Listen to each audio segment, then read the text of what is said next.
Hindi ako ganito. Hindi. Hindi ko kasalanan pero pilit kong sinisisi ang sarili ko dahil ayokong sisihan ng mga magulang ko. How I wish I'm still good enough as I was before. Nothing's new. Nothing's new. Nothing's new. Nothing's new. Nothing's new.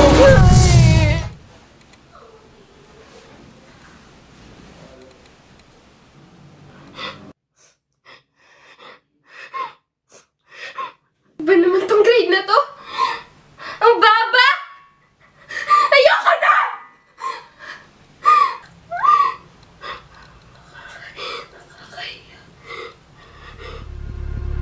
May mga taong tinatawag akong pariwalang estudyante, pero hindi ko na iniintindi yun. Kasi YOLO, you only live once.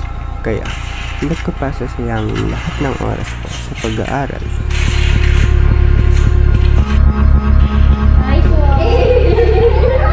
Kahit may award o wala, okay lang sa pamilya ko kasi hindi naman big deal sa kanila to. Laro dyan, gala dito at gastos doon. Yan ang buhay ko at ang masasabi ko lang, masaya ako sa mga bagay na ginagawa ko.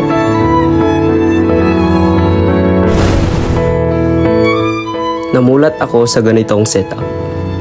Bahay, eskwela, trabaho. Trabaho, pag-aaral, sakripisyo. Ako si Michael Gamueda. Wala na akong mga magulang, kaya ako ang bumubuhay sa mga kapatid ko habang nag-aaral ako. Mahirap, oo, pero anong magagawa ko? Iniwan sa akin ang responsibilidad ng pagiging ama at ina sa sarili ko at sa mga kapatid ko. Pagod na ako pero para sa mga kapatid ko, titiisin ko, igagapang ko.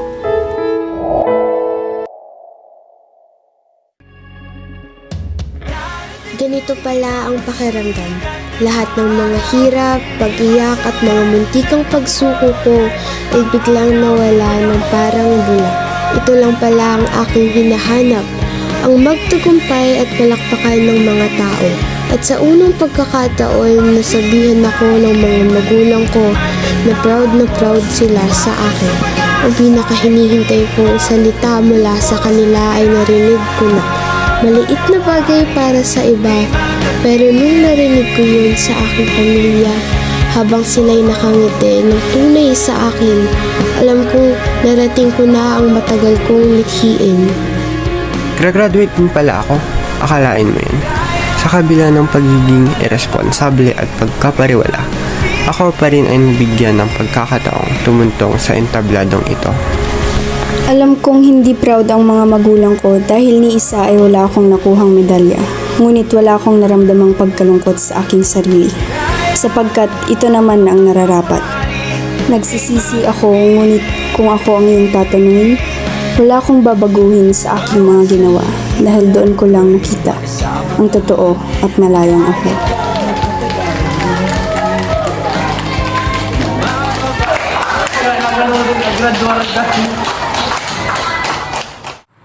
Anong buhay kaya ang naghihintay sa akin at anong kapalaran para sa akin? Ako ang pintor ng aking tadhana.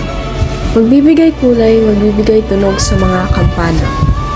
Sisikaping magtagumpay at abutin ang tinatamasa, maramdamang maging malaya, magbigay inspirasyon sa masa.